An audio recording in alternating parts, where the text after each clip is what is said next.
ईद इंशाअल्लाह इनामात के साथ साथ शहादात और सनदें भी उनको दी जाएंगी।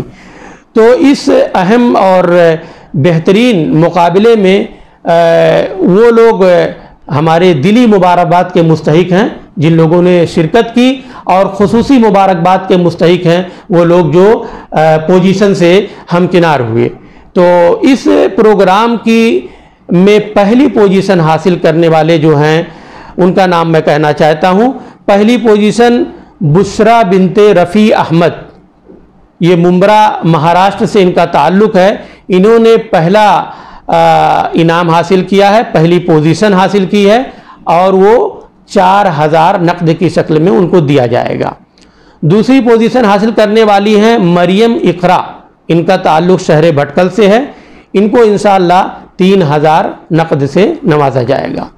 तीसरी पोजीशन हासिल करने वाले तलात जाफ़र MH हैं, जिनका ताल्लुक़ गंगोली कर्नाटका ही से है। इनकी तीसरी पोजीशन पर इनको 2000 नकद इनाम दिया जाएगा। और दीगर तलबा की जो तफासील है और उनके जो इनामात हैं उसकी तफासील आप सबके सामने जल्द ही दे दी जाएगी, और इंशाअल्लाह सभी लोगों